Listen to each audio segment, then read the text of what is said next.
আসসালামু আলাইকুম। দোয়া কবুল না হওয়া যখন নিয়ামত।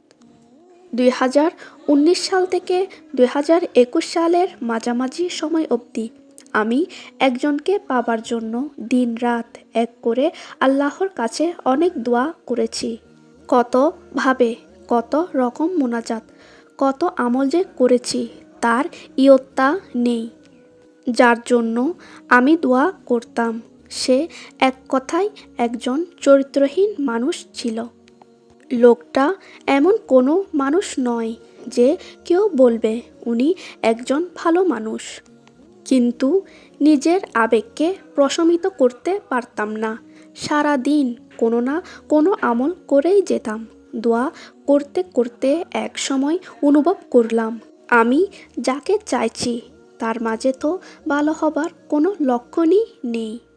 উল্টো তার দ্বারা অনেক মেয়ের সম্মানের ক্ষতি হচ্ছে। আল্লাহ যদি কাউকে হেদায়াত না দেন তাহলে তাকে ভালো করার সাধ্য আমার কি করে হবে। হঠাৎ করে একদিন মনকে শক্ত করে নিলাম, আল্লাহর কাছে মন থেকে ক্ষমা চাইলাম সব কিছুর জন্য।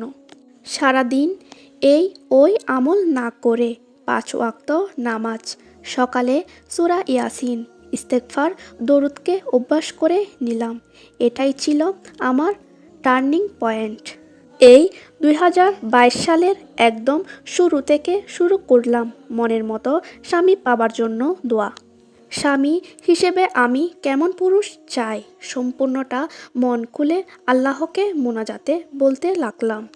বিশেষ করে এই রমজান মাসটাই অনেক অনেক দোয়া করেছি। স্বামীর জন্য আবদার ছিল, তার মধ্যে একটা আবদার ছিল যে আমার স্বামী যেন চোখে চশমা পরে। খুব বিশ্বাসের সাথে দোয়া করতাম, আলহামদুলিল্লাহ আলহামদুলিল্লাহ আলহামদুলিল্লাহ। আল্লাহ আমাকে অনেক বেশি দিয়েছেন, আমি যা চেয়েছি তার থেকেও। আমার দোয়া আল্লাহ তাআলা কবুল করেছেন। আমি মনের মতো স্বামী পেয়েছি এবং সবচেয়ে বড় কথা, আমি যে চেয়েছিলাম আমার স্বামী চশমা পরুক সব সময়। সত্যি আমার স্বামী সব সময় চোখে চশমা ব্যবহার করে। আমার জীবনের দোয়া কবুলের অলৌকিক প্রমাণ আমার স্বামী। আমার স্বামী এমন একজন মানুষ যে তার বিষয়ে কোনো নেগেটিভিটি কোথাও পাওয়া যাবে না। চরিত্র, ব্যক্তিত্ব, সুদর্শন, যোগ্যতা সব দিক থেকেই আমার স্বামী আমার মনের মতো এবং এর চেয়েও অধিক।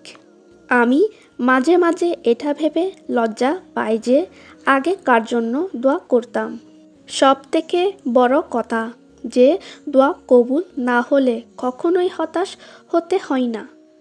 আপনি যা চান আল্লাহ তাআলা তার চেয়েও উত্তম রেখেছেন আপনার জন্য। তাই সব সময় সঠিক এবং কল্যাণকর দোয়া করুন। আপনি যদি এরকম আরও নতুন নতুন দোয়া কবুলের অলৌকিক গল্প শুনতে চান তাহলে আমাদের চ্যানেলটি সাবস্ক্রাইব করে পাশে থাকবেন। আসসালামু আলাইকুম।